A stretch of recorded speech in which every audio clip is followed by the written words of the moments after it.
Hey, what's going on, Ninth Age? This is Obsidian Anubis, and I'm back with another Ninth Age battle report. And as you can see, I got my fancy logo all ready to go. So, without further ado, let's go ahead and go into the army. So this was a Saurian Ancient versus Orcs and Goblins list. So there's a tournament up here in the Pacific Northwest, the Ham Sandwich, over in Bellingham, Washington. Um, February 18th through, it's a one-day tournament, 3 events, which I'm planning on attending, so I thought I'd try out a Orc and Goblin list. But when I was building my list, my opponent's like, hey, you know what? Why don't we switch lists for this? I'm like, sure. So I decided to play a Saurian Ancient, and my opponent decided to play Orcs and Goblins this time.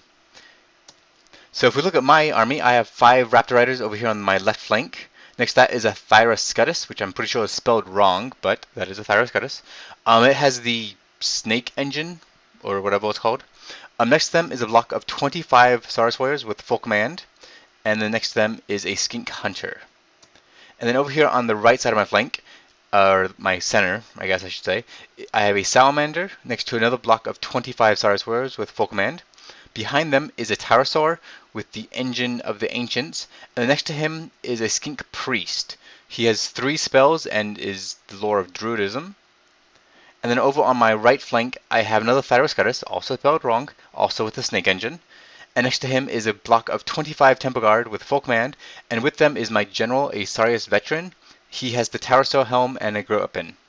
Next to them is a Salamander, and then finally over there on the far right is 10 Skinks, and actually unlabeled is a Skink Priest just behind the Salamander. He is a level, well, he knows 1 spell, and he is the path of Shamanism. So he knows basically Awaken the Beast. So I know a lot of you are probably going to be looking at me strangely for taking Temple Guard without actually taking a Slan, or a Cuxalord, excuse me. You know what? I've always been a fan of Temple Guard. I've actually not been a huge fan of Cuxalords in general, but I've always been a fan of Temple Guard, so I usually take a block of these guys, even when I don't take a Cluxal Mage, just because I like the damage output that they can do with the halberds being strength 5. And then I also put my general with them. You'll also notice that I do not have a BSB with this army. That was a risk I took with this army, as being cold-blooded and being able to roll 3 dice. I didn't think I would need a BSB, so I went ahead and just used my points for someone else. So let's go and look at my opponent's list, which is a putative list for me that I might be taking to this tournament. So over here on the far left, or my opponent's right, my left, is a group of 5 Goblin Raiders with throwing weapons. Behind them is a Feral Orc Chariot. Okay, just a regular Orc Chariot, but I want it to be feral, so I'm going to call it a Feral Orc Chariot. Next up is a block of 10 mounted Edbashers. With them are 2 characters. The first one is a Feral Shaman with 1 spell. He's just a path of shamanism, and he has the Hero Sword. Next to that, or in that same group, is the General, a Feral Warlord. He has the Glittering Cuirass and the Axe of Apocalypse, and he also has a shield, which I didn't mention there. You'll also notice a pair of spears behind that block of mounted headbashers. That is one of the secondary objectives. To next of the headbashers is a block of 25 cave goblins with full command, nets, and 3 mad gets. And then over on my opponent's center / left flank is a block of 30 feral headbashers with the banner of speed, and with them is an orc shaman knowing 3 spells, also shamanism. He is also a wizard master. And also in that block is a Feral Chief, who's the BSB. He has Mithril Mail, Paired Weapons, and the Wog Paint. In front of them is another group of 5 Goblin Raiders with throwing weapons. Behind that is my Double D Rock, or Devil of the Desert. And then over here on my opponent's far left flank is another Orc Chariot. So here's what the battlefield looked like. As you can see, it's the diagonal deployment, and I've highlighted the 2 secondary objectives. Also, you can see a slice of pizza. That is the 3rd objective. Whoever gets to eat the pizza, whoever wins the game gets the 3rd piece of pizza. So that was the 3rd objective there. I'm joking, of course. So for this battle, my opponent won the. Well, I won the roll off to pick side, so I picked the side I'm on, and then my opponent declared to deploy their entire army first. So they laid down their entire army, guaranteeing first turn, and then I deployed my army in reaction. So this brings us to Orcs and Goblins turn 1. So as you can imagine with this Orc and Goblin list, it is a very quick moving list. My opponent moved up, as you can see. So this is kind of the left flank. You can see the spiders kind of coming up there as chaff, the chariot coming around with the Edbashers. Unfortunately, the Goblins being quite a bit slowed and everything else are kind of lagging behind compared to everything else. And then over here on the right, or my opponent's left flank, you can see the spider and this chariot moved up. I think the Pharaoh Edbashers moved up a little bit too far in for my opponent, but that's how they moved them. And then you can see these spiders also moved up. I think my opponent also needed to position the spiders more opposite, so when I charged in, I wouldn't be going straight into my opponent's Edbashers. But I think my opponent's still kind of getting the grasp of the chaff game. So, alright, so this is what the battlefield looks like at the end of my opponent's movement. For Magic, my opponent got Awaken the Beast off on the 30 Orc Feral Edbashers. I believe this was just the +1 strength one. And then my opponent also got Chilling Howl off on the Goblins. So that brings us to Saurian Ancient turn 1. Alright, so this is pre-movement. You can see the dice there as marked as charges. So I'm going to charge the Raptor Riders into the flank of the spiders. And I'm charging the purple Saurus Warriors and the green Thyroscatus into the Feral Orc Edbashers, and charging the Temple Guard into the Spider Riders. And as you can see, they all got in. And I just kind of moved up the rest of my army as to match. And then here's kind of that right side. You can see I got into combat with the Goblins, and then you can see the spells off on my opponent's Edbashers. And just another wide shot. Alright, so in Magic Phase I got 9 power dice. And you know what? Honestly, I don't remember what I got the 5-up regen off on the Temple Guard. That's what I did. No, it might have been the purple Saurus Warriors. I got the 5-off regen on one of my 2 Temple Guard units, or one of my Saurus Warriors units. I think it might have been the purple Saurus Warriors.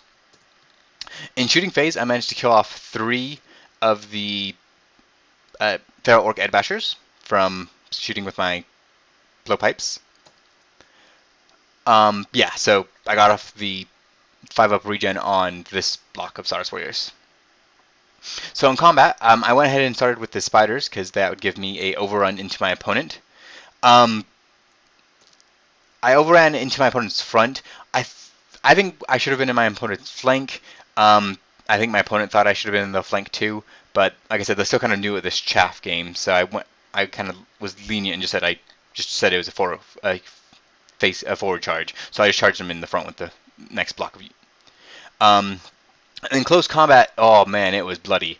You can see the pile of dead. My opponent did put off like what, 3 ranks +1 on the, so that's 5, 10, 15, 16 of the purple Saurus Warriors, and that's with my 5-up regen.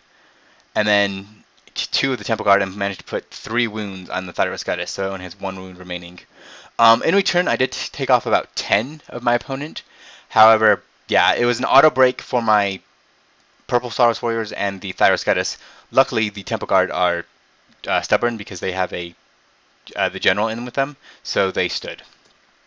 So this is where my units ended up afterwards. Unfortunately, based on how things were positioned, the purple Saurus Warriors ran through the Taurosaur, which luckily passed its panic test. However, they also ran through my Wizard of Druidism, who knows 3 spells, and he failed his panic test, and he ran. And unfortunately, I was unable to rally him next turn, so I'm down my major caster. So I just have my Shamanism spell caster left. Over here, my Raptor Riders easily wiped out the spiders, and then I think I overran like 2 inches. So I was hoping for a little bit more of an overrun to kind of force my opponent into charging them, but it didn't turn out that way. So that brings us to Orcs and Goblins turn 2. Alright, so my opponent declared the Wog of this turn and charged the Boar Boys into the Saurus Warriors, attempted to charge the Goblins into the Skinks, who stand in shot and did a couple wounds. But, no, sorry, yes, no. No, my opponent charged the Salamander. The Salamander chose to flee, which is why it's not on this picture. And then they redirected to the Skinks, who I elected to stand and shoot, and my opponent failed that charge. My opponent also charged the chariot into this salamander and the double D rock into the temple guard. Um, at the end of last combat, my opponent elected not to reform because they wanted to charge in. The spider is definitely a deadly adversary to bring in. However, I specifically put my temple guard on that side to deal with the spider, with being strength 5 and the toughness, the spider's toughness being tough 6. I only needed 5s to hit, and my general I think was tough 7, so he just needed 3s. So I specifically put them on that side to fight the spider. So I don't know if actually bringing him in combat was the best choice, but that's what my opponent decided to do. In Magic Phase, my opponent got 12 power dice, so big Magic Phase. They managed to get off the Chilling Howl off on the Goblins, which I let through because I didn't care. And unfortunately, because my opponent has 2 Awaken the Beasts, managed to get the Awakened Beast off on the Boar Boys. I did manage to stop the one off on the Feral Orc Edbashers. So even though my opponent failed their charge, they did come within 8 inches of my skinks to release the Fanatics. So you can see 2 of them here landed short. 1 went through my Tower Sword and put 3 wounds on him. And I think I also forgot to say that my opponent charged his Feral Orc Chariot into the flank of my Raptor Riders and killed 2. They broke and fled to the bottom of this picture where you can see them. In close combat over here, yeah, my opponent did. Man, with that Feral Orc Warlord with the Axe of the Apocalypse, he had like 7 or 8 attacks at like strength 6 or 7. I think it was 7 because they awakened the beast on this turn. It was brutal. So I mean, that character by himself, I think, killed 5 guys. The rest of them didn't do as good as I think my opponent could have, but they still killed off, I think, 9 of my Saurus warriors. I killed off 3 in return. Luckily, I'm steadfast, so I stood. Over here, this chariot easily managed to kill my salamander and reformed. Excuse me. And then over here, so yeah, I killed off, I think, 1 more of the Edbashers, and I put 4 wounds on the spider. In return, the spider killed, I can see at least 2, killed at least 2. I think they killed a couple more, but at least 2. So that brings us to Saurian Ancient, turn 2. Alright, so I just declared a charge with my Thyroscutus into the chariot, because I figured it's better to charge than be charged. I also declared a charge with my Tower Sword into the front of the Feral Orc Edbashers to get him out of the way of all the Fanatics, or the Madgets, excuse me. I also rallied my Purple Saurus Warriors and my Green Thyroscutus, as well as the Salamander and the 3 remaining Raptor Riders. However, like I said, my Skink Priest of Druidism failed to rally and fled off the board. So I lost my my Wizard who knows 3 spells. In Magic Phase, I managed to get 5 power dice, which honestly, I think I threw 3 at the Beast Within on my Temple Guard. My opponent dispelled it. The other 2 I threw off on the Green Thyroscutus to reroll for Stars Align to reroll hits in combat on my Temple Guard. In shooting, my Skinks killed off 1 Madget, and my Salamander killed another Madget. And then over here on the right flank, my Skink Hunters put 3 wounds on the Chariot, so that was good. In close combat, yeah, I had, 3 ranks plus a couple, and my opponent killed off, so I think my opponent killed 9 more, probably most of those from the general. You can see I did manage to kill the rest of the Feral Orcs. The other model is the level 1 wizard, or excuse me, the wizard who knows 1 spell. In the battle with the Thyroscutus and the Chariot, it was a big pillow fight. He slapped me around, I slapped him around, but nobody did anything. In close combat over here, I lost another rank and a half of Temple Guard. However, I did manage to put the last 4 wounds on the spider and kill him or kill her. And then the impact hits from the Tower Sword plus his stomps managed to kill off another 6 or so. Luckily, my opponent was not steadfast because I had more ranks. My opponent broke. However, I was unable to catch. So this is how it ended up over here.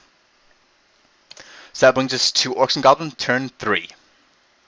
Alright, so my opponent counter-charged with the Chariot into the flank of my Temple Guard. I don't know if I would have done this differently. I might have tried to charge the Tower Sword actually with the Chariot, hoping that maybe the impact hits could take off the last couple wounds. But I don't know. I think it's kind of a risk. It only has one wound left, so you're mainly going in for the impact hits. But that's what my opponent decided to do. This Mad Git rolled doubles for his movement and so killed himself on his chain. My opponent decided not to charge the goblins into my skinks and just reform to face my Tower Soar. In Magic Phase, my opponent got 6 power dice, which I think this turn my opponent cast the Beast Within, or Awaken the Beast. I dispelled it and tried to cast it again and failed. Oh, I lied. Sorry. So these guys rallied, as you can see, and reformed, and then my opponent did get the Awaken the Beast off on this block. And that's the Shaman with the Feral Orcs. And this spell, I think, is the... oh, actually, this is also Awaken the Beast. My opponent got off both Awaken the Beasts. I couldn't stop my opponent this turn. In close combat, yeah, the Chariot, I think, whiffed and did 2 damage from impact hits. In return, I destroyed the Chariot. So I guess it was a gamble and didn't really pay off too well for my opponent. In close combat over here, my opponent killed all but 2 of my Saurus Warriors. I put 1 wound on the Wizard, or the Shaman, and then I broke. My opponent obviously pursued because they were frenzied and wiped me out. So that moves us to Saurian Ancient, turn 3. Alright. So in movement, I declared a charge with my Temple Guard and my Tower Soar into the front of the rallied Ed Bashers. And then I attempted to march my Purple Saurus Warriors away, however they failed the march test and just kind of moved a little bit to the side. I started to move my Skinks around and the Salamander up. Oh, my apologies. My 2 Saurus Warriors did not break. My opponent only won by 2 or 3, I think, and I passed my break test being cold-blooded. Sorry, got ahead of myself. In Magic Phase, I managed to get 4 power dice, which got me the stars align off on my Temple Guard again, I believe. In close combat over here, this is when my opponent wiped me out and then just reformed. You can also see that my opponent's Chariot put 1 wound on my Thyroscetus.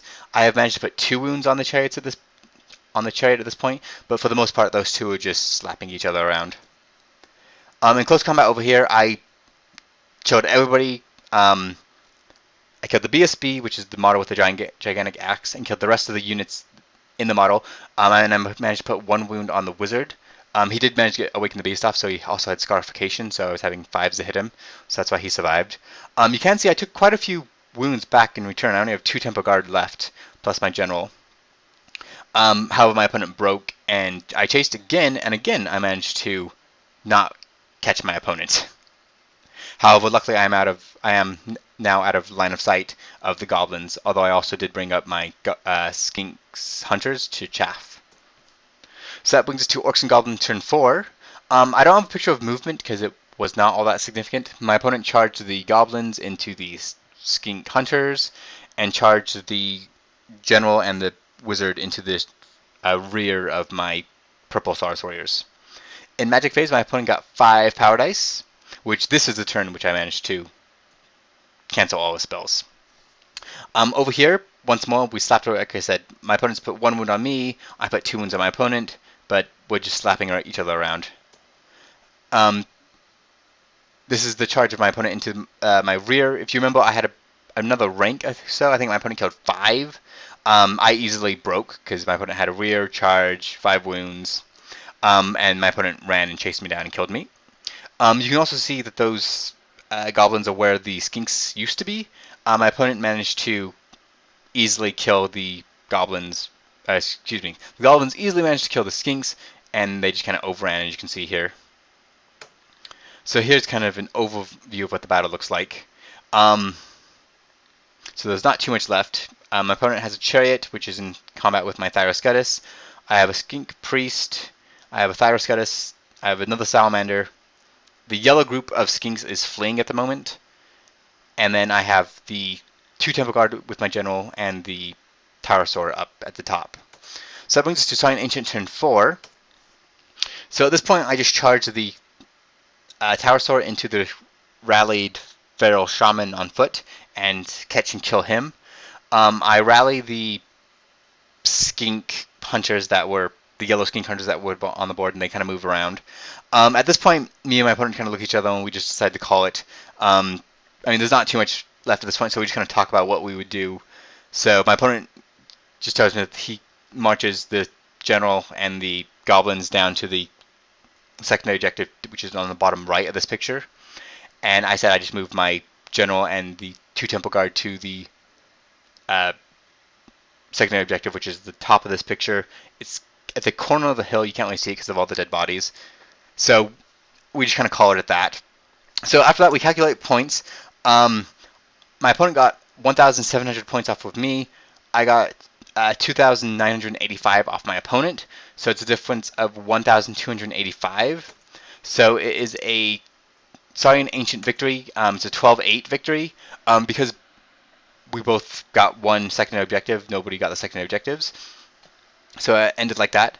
So it was really fun. It was nice to play, I guess, against an army I will probably be using at the tournament. So it was kind of helped me to see its weaknesses and its strengths. And then I think my opponent also kind of like watching me play Saurus Warriors for once, so they can kind of get a better idea of how to play Saurus Warriors. I think when I first showed them my list, my opponent just kind of gave me the weird look when I put down my Temple Guard without a Cruxer Lord in it. But other than that, my opponent said they really liked my list. So hopefully it gave them some good ideas, and then we'll hopefully in the future battle reports, maybe you'll see my opponent using that same army. I think I'm going to tweak with my Orcs and Goblins around a little bit. I didn't feel like the Goblins really served their purpose, so I'll probably still try to mess around with that, but I don't want to mess with it too much. I don't have that many models which are already painted and ready to go, so I'm quickly trying to finish off the rest of the models that need to be painted for the tournament. But as you can see, the army is very movement speed oriented, so that's probably the orientation I'm going to go. But yeah, that's all I have. If you guys have any questions or comments, concerns, please put those in the comment section below. As always, please hit like and subscribe. If you guys would like to see any specific videos or anything that you'd like me to talk about on my channel, please also put those down on the comment section below. On the Ninth Age website, I'm Anubis, so if you guys have any questions, you can always... Actually, I think I'm Obsidian Anubis, excuse me. So you can always PM me there if you have any questions. But other than that, yeah, that's all I have. So keep on gaming and game on.